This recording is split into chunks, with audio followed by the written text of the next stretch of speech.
Bom dia, gente. Bom, nessa aula nós estaremos fazendo a devolutiva da nossa prova, certo? Estou com ela aqui em mãos.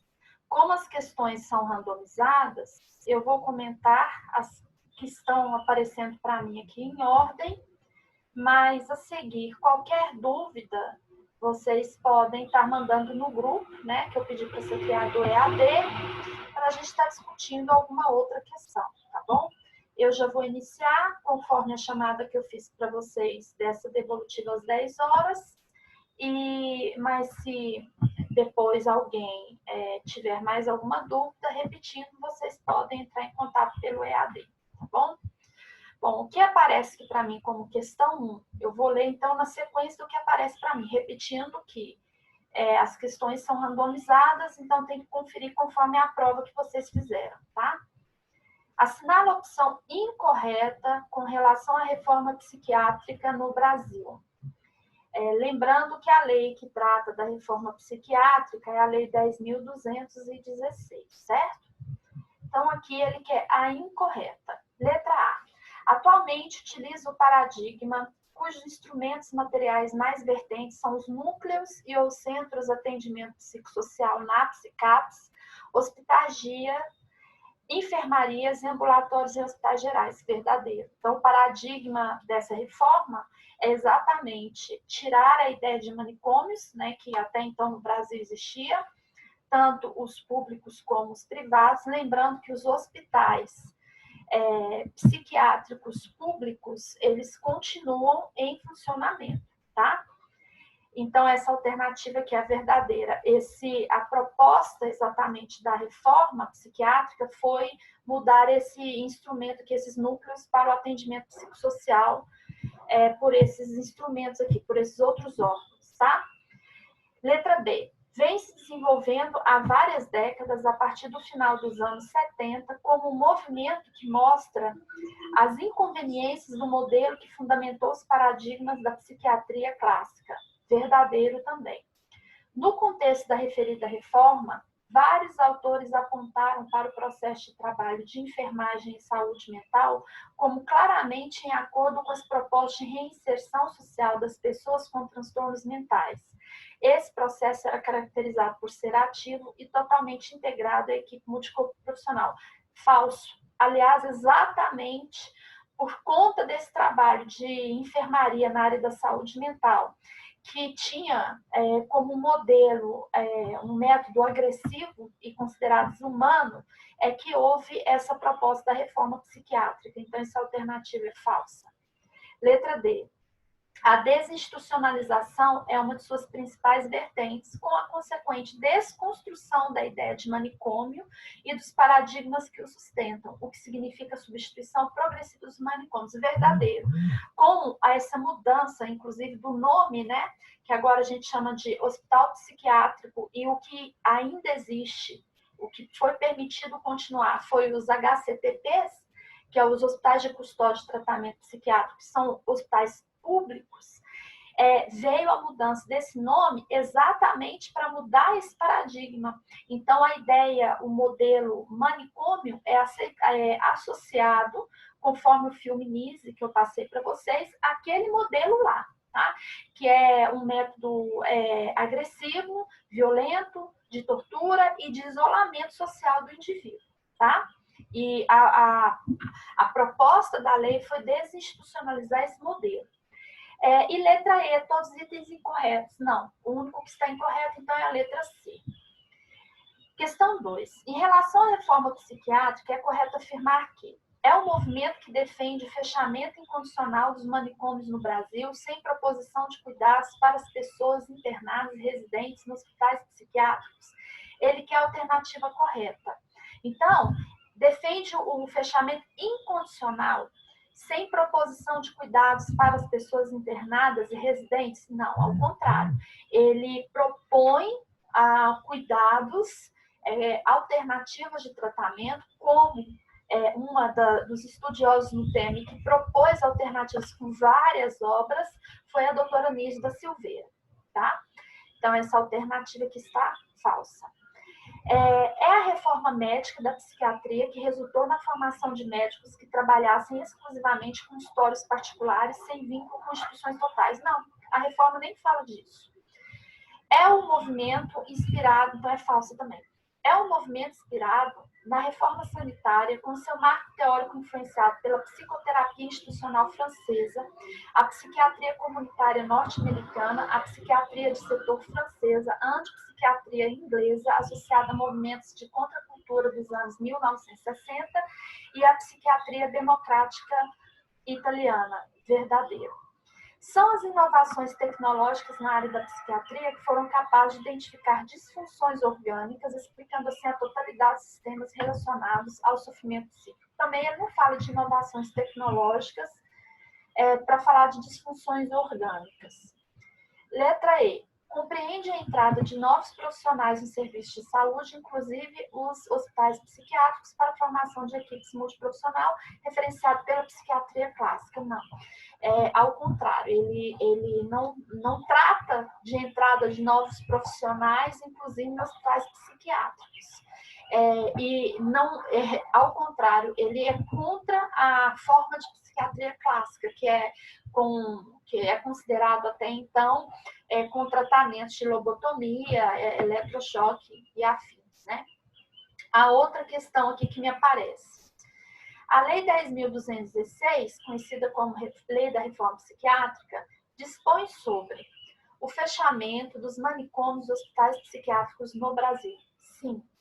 A abertura dos hospitais psiquiátricos na modalidade de hospital-dia. Não. Ele criou o hospital-dia, mas não a abertura desse hospital nessa modalidade. E ele não trata só disso, né? Como a gente leu, as questões anteriores respondem a prova foi criada de tal forma, nessa parte da reforma psiquiátrica, que uma questão responde à outra, tá? O direito de internação das pessoas com sofrimento psíquico. Não, a proposta é não internar, inclusive, né? A proteção e os direitos das pessoas portadoras de transtorno mental, redirecionando o modelo assistencial em saúde mental. A proteção dos direitos das pessoas portadoras, redirecionando o modelo de assistencial de saúde mental. Não, ele não trata dessa questão direta de proteção redirecionando o modelo assistencial, porque ele não fala de modelo assistencial, ele cria um modelo. Naquela época não existia esse modelo assistencial, né? O modelo clássico era de isolamento e de métodos de tratamento, como eu repetindo, considerados desumanos, que era a lobotomia, por exemplo, né?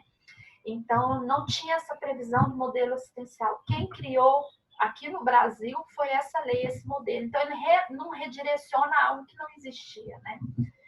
Letra E. A possibilidade de judicialização... Priscila? Oi? Oi, pode falar. Então, tá me ouvindo? Tô. É porque aí depois eu até entrei em contato com a senhora, que depois eu fui procurar na internet e o meu estava mostrando que era a proteção dos direitos das pessoas. Sim, mas a parte que está falsa é esse final que eu acabei de falar. Oi? Sim. Sim. Ele não redirecionou o modelo assistencial, porque não havia, até a criação da lei, nenhum modelo assistencial. Uhum. O tratamento era tratamento de isolamento. E a proposta da lei é exatamente retirar do isolamento. Não ter mais o isolamento do indivíduo. Mas aí sim, a partir do momento que, com a lei, a proposta dela foi criar um modelo assistencial através dos hospitais dia, dos núcleos de enfermagem, centros de atendimento psicossocial como o NAPS, o CAPS, as enfermarias e ambulatórios, não em hospitais psiquiátricos, mas em hospitais gerais. Tudo isso foi criado com a lei. Então, esse procedimento da lei é que é o modelo assistencial. Antes dessa lei, não havia modelo assistencial no Brasil. Entendeu? Então, esse finalzinho aqui está errado. Entendi. Tá. Sim, obrigada. De nada. Letra E. A possibilidade de judicialização nos casos de sofrimento psíquico quando da ausência de leitos psiquiátricos para internação de longa duração. Não, a lei não trata disso também. É como se tivesse que vincular.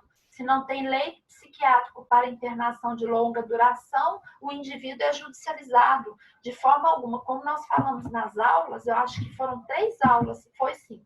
As 3 últimas aulas, elas tratam do mesmo tema, que é dessa reforma psiquiátrica, porque depois eu comentei o NISE, e em cima do NISE eu comentei a reforma nas 3 aulas. O procedimento de judicialização, que é o que a gente chama de HCTPs, que ainda existe, então cuidado com a lei, ela tirou a figura dos manicômios, que é associado aos hospitais psiquiátricos particulares. E para quebrar com esse paradigma, com esse termo manicômio, é que foi criado no sistema do judiciário o HCTP. Só que só vai para o HCTP, que é os hospitais de custódia de tratamento psiquiátrico, o indivíduo que cometeu um ato ilícito vinculado a crime, a ideia de crime. Por quê? Esse indivíduo que comete, vamos falar o termo, crime, ele não pode ser imputável por razão de sua doença mental. Então, ele é considerado aí inimputável. Então, como é que ele vai ser tirado da sociedade para ele não reincidir nesse crime, né? Ele vai exatamente, se ele é um doente mental, ele tem que ser tratado, ele não pode ser punido, porque ele não tem condição de saber o que ele cometeu. Aí ele é encaminhado para o HCTP. A função do HCTP é exatamente dar a ele o tratamento, certo? Que é o que a gente chama aí, uma outra medida, que não é uma medida punitiva, tá? Então, eu só judicializo um indivíduo que cometeu um ato delituoso na esfera penal, né? A outra questão. O Conselho Regional de Psicologia de diversas regiões tem focalizado esforços no combate à violência de direitos humanos e à privação da liberdade. As fiscalizações são realizadas em instituições asilares, como comunidades terapêuticas. Então, veja bem, comunidade terapêutica não é manicômio, tá? Repetindo isso. Então, o Conselho Regional de Psicologia tem combatido a violência, a violação de direitos humanos, privação de liberdade, e as fiscalizações são realizadas em instituições asilares como comunidades terapêuticas, clínicas de recuperação de usuários de drogas, hospitais psiquiátricos, manicômios judiciários, asilos, unidades de internação de adolescentes em conflitos com a lei. As práticas comuns nessas instituições e que configuram violação de direitos humanos são: letra A, apenas as agressões físicas, pois estas são consideradas violações de direitos humanos, uma vez que infringem dor à pessoa. Eu já vou dar uma dica aqui em questões de múltipla escolha. Cuidado com as expressões somente, apenas, sempre, né? Possivelmente, essa não é...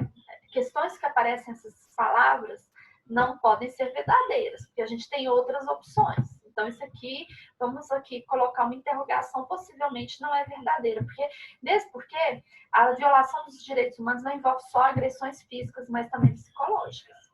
Monitoramento de ligações telefônicas, correspondência, visitas e saídas, restrições de vínculos familiares e sociais, como ausência de atividade de trabalho, estudos e lazer, agressões físicas e verbais, isolamento, segregação, confinamento no quarto, imposição de credo, exigência de exames clínicos como anti-HIV e desrespeito à orientação sexual. É exatamente esse aqui, tá? Aqui, então, a violação dos direitos humanos abrange tudo isso aqui. Vamos ver o resto. O trabalho, letra C, o trabalho forçado, a violência física e verbal, pois não podem ser considerados violação de direitos humanos as ações voltadas para o tratamento, como impossibilidade de sair da instituição, restrição no contato com a família e amigos. Falso. Essa impossibilidade de sair da instituição, que é a restrição de liberdade de ter contato com a família e amigos, isso aqui é violação de direitos humanos. Depende da instituição de sua orientação teórica, pois o que pode ser considerado violação de direitos humanos em determinada situação não pode ser em outra. Falso. Qualquer instituição, isso aqui é ordem geral. Eu não posso determinar que determinada caso é violação e outro não. A violação de direitos humanos é aquilo que ofende a integridade humana. E a integridade humana, ela não muda de indivíduo para indivíduo, ela é a mesma. Letra E. A contenção física, medicação com fins de punição, isolamento de familiares, ausência de fiscalização dos contatos telefônicos, correspondência e visitas. Essa ausência de fiscalização, de fiscalizar contato, correspondência e visita, que é um problema para os direitos humanos. Então, essa parte aqui também está falsa. Então, a alternativa correta é a letra B, tá? Outra questão. A respeito do sistema de proteção dos direitos humanos e dos instrumentos de garantia desse sistema, assinale a opção correta. A opção correta aqui é letra C, que aparece para mim. O protocolo facultativo ao Pacto Internacional dos Direitos Civis e Políticos estabelece um sistema de petições mediante o qual os indivíduos dispõem de capacidade processual internacional. Nós até falamos isso em aula. Assim, indivíduos que aleguem ter sido vítimas de violação pelos Estados-partes de qualquer dos direitos enunciados no Pacto podem apresentar ao Comitê de Direitos Humanos comunicações denunciando tais violações. Eu falei isso várias vezes, que as violações de direitos humanos para o Pacto São José de Costa Rica, quando uma pessoa, um indivíduo, sofreu, entende que teve seus direitos violados, ele não pode entrar com essa petição diretamente na Corte Internacional Interamericana de Direitos Humanos. Ele vai ter que entrar apresentar seu pedido por meio do Comitê de Direitos Humanos, que é um estudo que a gente fez no caso do Damião Ximenes, que foi o procedimento que ele teve, né? E que foi o primeiro trabalho que vocês fizeram, me apresentaram, que eu pedi o trâmite, e que consta lá, inclusive, o trâmite, né? A família deu entrada nesse Comitê de Direitos Humanos, do comitê que foi levado para a Corte Interamericana de Direitos Humanos, tá bom? E isso foi, nós fizemos uma revisão nas últimas aulas do caso da Damião Ximenes nesse tema aqui, tá? Inalienabilidade dos direitos humanos significa dizer que esses direitos são intransferíveis e inegociáveis porque não são de conteúdo econômico patrimonial. Então, eu não posso vender meu direito, eu não posso doar, trocar. Eles são inalienáveis. Eu não posso dispor financeiramente do meu direito, né, com conteúdo patrimonial. Outra questão. Apesar dos limites em sua implementação, um marco para a reforma psiquiátrica brasileira foi a aprovação da Lei 10.126 de 2001. Essa lei, em seu artigo 4, diz sobre as pessoas acometidas de transtorno mental que a internação em qualquer de suas modalidades só será indicada quando os recursos extra-hospitalares se mostrarem insuficientes. Sobre o texto dessa lei, é correto afirmar que veda a internação de pacientes portadores de transtornos mentais em instituições asilares. Exatamente. Então, ela nesse texto que, segundo o artigo 4º, você não pode internar um indivíduo em instituição asilar, né? Segundo ela, a internação ela só será indicada nesses casos, quando os recursos extra-hospitalares forem insuficientes. Portanto, ela não é um indicativo, essa ideia de isolamento do indivíduo em instituição asilar. É exatamente essa questão A aqui. Outra questão. Segundo Goffman, em manicômios, prisões e conventos, existem algumas instituições que possuem as seguintes características. São lugar de residência e de trabalho onde um grande número de indivíduos colocados numa mesma situação, cortados do mundo exterior por um período relativamente longo, levam em conjunto uma vida reclusa, segundo modalidades explícita e minuciosamente regulamentadas. Estas instituições, de acordo com o autor, são classificadas como instituições totais, tá? Porque eles olham ali, o indivíduo vive, mora, tem filhos, inclusive eu vou, nas férias, vou indicar para vocês um documentário muito interessante de algumas instituições que ainda existem no Brasil, porque as pessoas não tiveram para onde ir, né? E histórias, assim, chocantes de pacientes que foram estupradas, tiveram filhos, os filhos foram tirados delas, né? Elas não puderam acompanhar o crescimento dos filhos por estar vivendo, serem obrigados a viver nesses locais isolados, né? Outra questão. Assinala a alternativa correta quanto à Corte Interamericana de Direitos Humanos. Ela age apenas por provocação dos Estados integrantes do sistema. Exatamente. Ela só age por provocação desses Estados. Se não provocar, ela não tem como adivinhar, né, o que está acontecendo. Outra questão. Assinala a alternativa correta em matéria de direitos humanos. São Tomás de Aquino, durante a Idade Média, atuou como grande defensor dos direitos humanos, combatendo a discriminação e a violência. Essa alternativa, inclusive, foi cobrada em uma das provas de vocês aqui, tá? Eu acho que foi a primeira vez ou a segunda. E a última alternativa que me aparece aqui é sobre as características da Declaração dos Direitos Humanos. Ele quer que aqui aparece 1, universalidade, 2, efetividade, 3, indivisibilidade. Assinale a alternativa em que todas as afirmativas estão corretas.